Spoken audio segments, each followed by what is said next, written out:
Hi dears, എല്ലാവർക്കും നമസ്കാരം. ബിന്ദുസ് വേൾഡിലേക്ക് എല്ലാവർക്കും ഒരിക്കൽ കൂടി സ്വാഗതം. അപ്പോൾ ഞാൻ ഇന്നും രാമായണത്തിൻ്റെ ഒരു രണ്ടാം പാർട്ടുമായിട്ടാണ് വന്നിട്ടുള്ളത്. ക്വിസ്സാണ്, രാമായണം ക്വിസ്സാണ് ഇന്നും വീഡിയോ ഇടുന്നത് കേട്ടോ.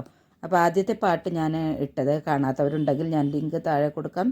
ഞാൻ കഴിഞ്ഞ വീഡിയോ രാമായണത്തിൻ്റെ ആദ്യത്തെ പാട്ടായിരുന്നു. അപ്പോൾ അത് കാണാത്തവരെല്ലാം ഒന്ന് പോയി കാണാം. അപ്പോൾ വീഡിയോ ആദ്യം മുതൽ അവസാനം വരെ എല്ലാവരും കാണാൻ ശ്രമിക്കണം. അപ്പോൾ ലൈക്ക്, അതുപോലെ സബ്സ്ക്രൈബ്, പുതിയ ആളുകൾ കാണുമ്പോൾ സബ്സ്ക്രൈബ് ചെയ്യാൻ മറക്കരുത്. കൂടെ ആ ബെല്ലൈക്കൺ കൂടി പ്രസ് ചെയ്യണം. കമൻറ്റ്, ഷെയർ, ലൈക്ക് എല്ലാം ചെയ്തേക്കണം. എൻ്റെ വീഡിയോ കാണുന്ന എല്ലാ കൂട്ടുകാർക്കും എൻ്റെ നന്ദിയും സ്നേഹവും അറിയിച്ചു കൊള്ളുന്നു. അപ്പോൾ നമുക്ക് പെട്ടെന്ന് തന്നെ വീഡിയോയിലേക്ക് കിടക്കാം. ഒന്നാമത്തെ ചോദ്യം, ശ്രീരാമൻ്റെ ജന്മസ്ഥലം എവിടെയാണ്? ശ്രീരാമൻ്റെ ജന്മസ്ഥലം എവിടെയാണ്? ഉത്തരം അയോധ്യ. അയോധ്യയിലാണ് ശ്രീരാമൻ ജനിച്ചത്. നെക്സ്റ്റ് ക്വസ്റ്റ്യൻ, ദശരഥന് എത്ര ഭാര്യമാരായിരുന്നു? ദശരഥന് എത്ര ഭാര്യമാരായിരുന്നു? ഉത്തരം 3 പേരായിരുന്നു. ഉത്തരം 3 ഭാര്യമാരായിരുന്നു. മൂന്നാമത്തെ ചോദ്യം, ദശരഥൻ്റെ ഭാര്യമാർ ആരെല്ലാമായിരുന്നു? ദശരഥൻ്റെ ഭാര്യമാർ ആരെല്ലാം ആയിരുന്നു? ഉത്തരം കൗസല്യ, കൈകേയി, സുമിത്ര. കൗസല്യ, കൈകേയി, സുമിത്ര ഇവരായിരുന്നു ദശരഥൻ്റെ 3 ഭാര്യമാർ.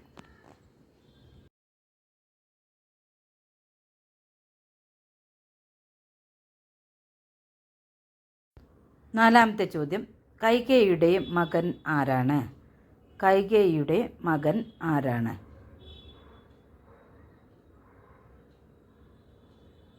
ഉത്തരം ഭരതൻ. ഭരതനാണ് കൈകേയിയുടെ മകൻ.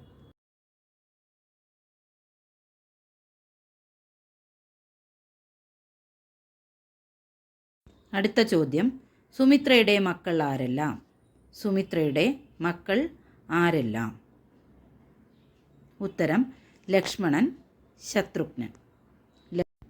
ലക്ഷ്മണനും ശത്രുഘ്നനുമാണ് സുമിത്രയുടെ മക്കൾ. അടുത്ത ചോദ്യം, രാമായണ മാസമായി ആചരിക്കുന്നത് ഏതു മാസമാണ്? നമ്മൾ രാമായണ മാസമായി ആചരിക്കുന്നത് ഏതു മാസമാണ്? ഉത്തരം കർക്കിടക മാസം. കർക്കിടക മാസമാണ് നമ്മൾ രാമായണ മാസമായിട്ട് ആചരിക്കുന്നത്.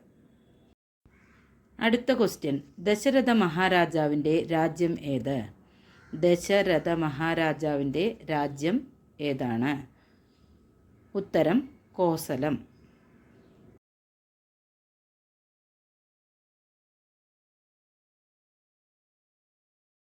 അടുത്ത ക്വസ്റ്റ്യൻ, കോസല രാജ്യത്തിൻ്റെ തലസ്ഥാനം ഏതാണ്? കോസല രാജ്യത്തിൻ്റെ തലസ്ഥാനം ഏതാണ്?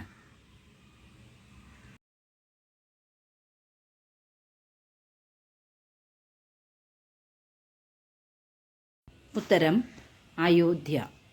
അയോധ്യ ആയിരുന്നു കോസല രാജ്യത്തിൻ്റെ തലസ്ഥാനം.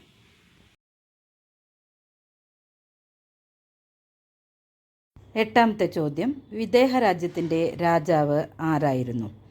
വിദേഹ രാജ്യത്തിൻ്റെ രാജാവ് ആരായിരുന്നു?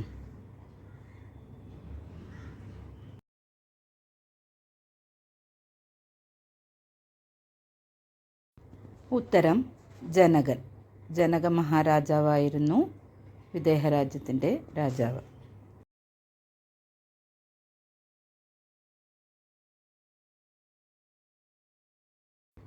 അടുത്ത ചോദ്യം, വിദേഹ രാജ്യത്തിൻ്റെ തലസ്ഥാനം എവിടെയായിരുന്നു? വിദേഹ രാജ്യത്തിൻ്റെ തലസ്ഥാനം എവിടെയായിരുന്നു? ഉത്തരം മിഥിലാപുരി. വിദേഹ രാജ്യത്തിൻ്റെ തലസ്ഥാനം മിഥിലാപുരിയിലായിരുന്നു. പത്താമത്തെ ചോദ്യം, ശ്രീരാമന് സീതയെ വിവാഹം കഴിക്കാൻ കഴിഞ്ഞത് എങ്ങനെയാണ്? ശ്രീരാമന് സീതയെ വിവാഹം കഴിക്കാൻ കഴിഞ്ഞത് എങ്ങനെയായിരുന്നു? അതിൻ്റെ ആൻസറാണ്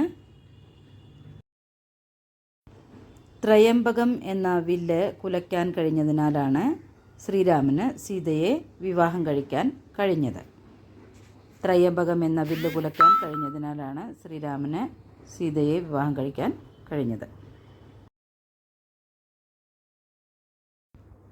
അടുത്ത ചോദ്യം, ദശരഥൻ്റെ ഗുരു ആരാണ്? ദശരഥൻ്റെ ഗുരു ആരാണ്?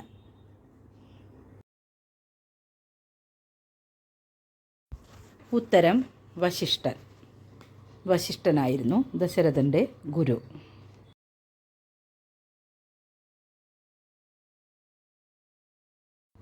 അടുത്ത ചോദ്യം, ദശരഥന് എത്ര പുത്രന്മാരുണ്ട്? ദശരഥന് എത്ര പുത്രന്മാർ ഉണ്ട്?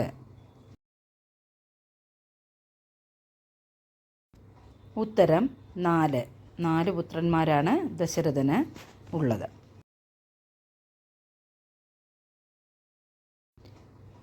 പതിമൂന്നാമത്തെ ക്വസ്റ്റ്യനാണ്, ദശരഥ മഹാരാജാവിൻ്റെ പുത്രന്മാർ ആരെല്ലാം? ദശരഥ മഹാരാജാവിൻ്റെ പുത്രന്മാർ ആരെല്ലാം?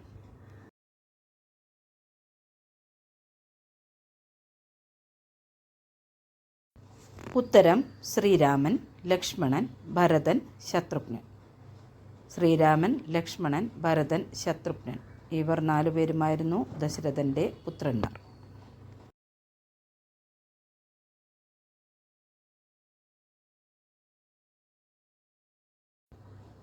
സീതയെ എവിടെ നിന്നാണ് ജനകന് ലഭിച്ചത്? സീതയെ എവിടെ നിന്നാണ് ജനകന് ലഭിച്ചത്?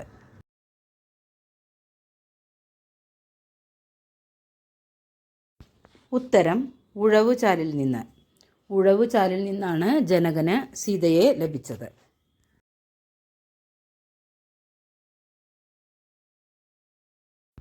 ഭൂമി ഉള്ളിടത്തോളം കാലം നിലനിൽക്കാനുള്ള വരം ഹനുമാന് നൽകിയത് ആര്? ഭൂമി ഉള്ളിടത്തോളം കാലം നിലനിൽക്കാനുള്ള വരം ഹനുമാന് നൽകിയത് ആര്?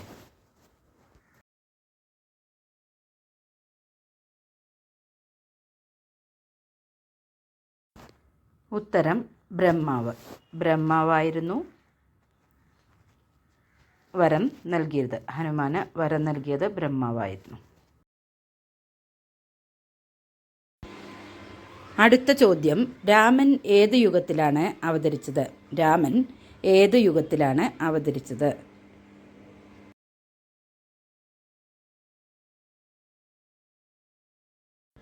ഉത്തരം ത്രേതായുഗത്തിൽ.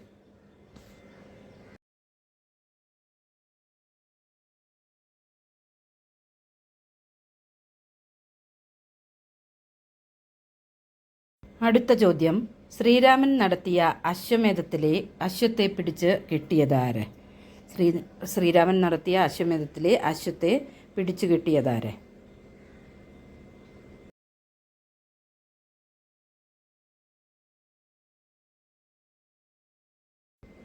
ഉത്തരം ലവകുശന്മാർ.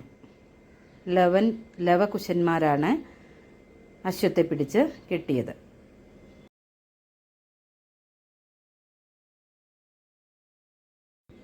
അടുത്ത ചോദ്യം, സീതയുടെ ശിരോരത്നത്തിൻ്റെ പേര് എന്താണ്? സീതയുടെ ശിരോരത്നത്തിൻ്റെ പേര് എന്താണ്? ഉത്തരം ചൂടാമണി. ഉത്തരം ചൂടാമണി എന്നായിരുന്നു പേര്. അടുത്ത ചോദ്യം, രാവണൻ്റെ മരണശേഷം ലങ്കയിലെ രാജാവായത് ആരാണ്? രാവണൻ്റെ മരണശേഷം ലങ്കയിലെ രാജാവായത് ആരാണ്?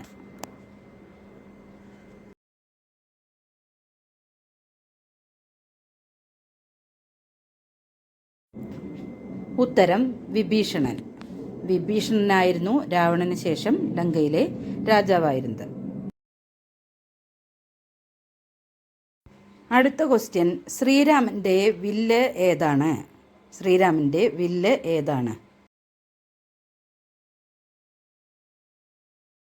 ഉത്തരം കോദണ്ഡം.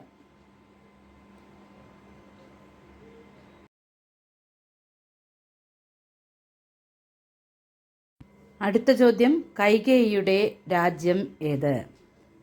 കൈകേയിയുടെ രാജ്യം ഏത്? ഉത്തരം കേകയം.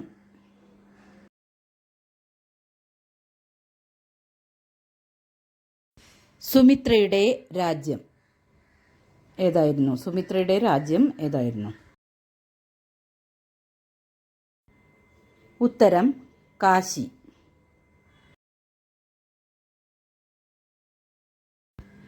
അടുത്ത ക്വസ്റ്റ്യൻ, അയോധ്യ ഏത് നദീതീരത്തായിരുന്നു?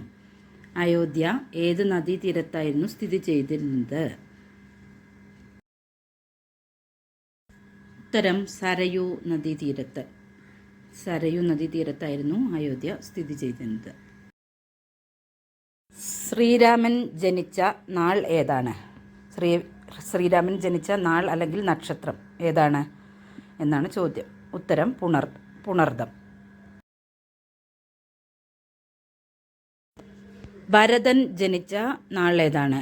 ഭരതൻ്റെ നക്ഷത്രം ഏതായിരുന്നു? ഉത്തരം പൂയം. പൂയം നക്ഷത്രത്തിലായിരുന്നു ഭരതൻ ജനിച്ചിരുന്നത്. ലക്ഷ്മണനും ശത്രുഘ്നനും ജനിച്ച നാൾ ഏതാണ്?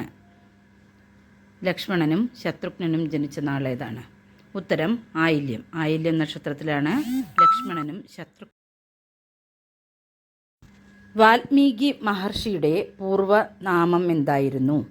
വാൽമീകി മഹർഷിയുടെ പൂർവ്വനാമമായിരുന്നു ഉത്തരം രത്നാകരൻ. രത്നാകരൻ എന്നായിരുന്നു പൂർവ്വനാമം. ജടായുവിനെ കണ്ടതിനു ശേഷം രാമൻ താമസിച്ചത് എവിടെയാണ്? ജടായുവിനെ കണ്ടതിനു ശേഷം രാമൻ താമസിച്ചത് എവിടെയാണ്? ഉത്തരം പഞ്ചവടി. പഞ്ചവടിയിലായിരുന്നു രാമൻ താമസിച്ചിരുന്നത്. അടുത്ത ചോദ്യം, പഞ്ചവടിയിൽ വന്ന രാക്ഷസി ആരായിരുന്നു? പഞ്ചവടിയിൽ വന്ന രാക്ഷസി ആരായിരുന്നു? ഉത്തരം ശൂർപ്പണഖ.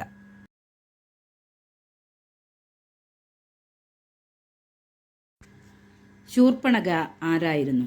ശൂർപ്പണഖ ആരായിരുന്നു?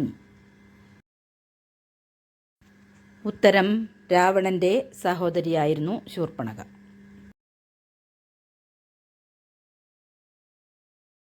സീതയെ തട്ടിക്കൊണ്ടുപോകാൻ രാവണൻ ഏതു രൂപത്തിലാണ് ആശ്രമത്തിലെത്തിയത്? സീതയെ തട്ടിക്കൊണ്ടുപോകാൻ രാവണൻ ഏതു രൂപത്തിലാണ് ആശ്രമത്തിലെത്തിയത്? ഉത്തരം ഭിക്ഷുവിൻ്റെ രൂപത്തിലാണ് രാവണൻ ആശ്രമത്തിൽ എത്തിയത്. അടുത്ത ക്വസ്റ്റ്യൻ 32ാമത്തെ ലാസ്റ്റ് ക്വസ്റ്റ്യനാണ്. ദശരഥൻ്റെ അമ്പേറ്റു മരിക്കാൻ ഇടയായ മുനികുമാരൻ്റെ പേരെന്ത്? ഉത്തരം ശ്രവണകുമാരൻ.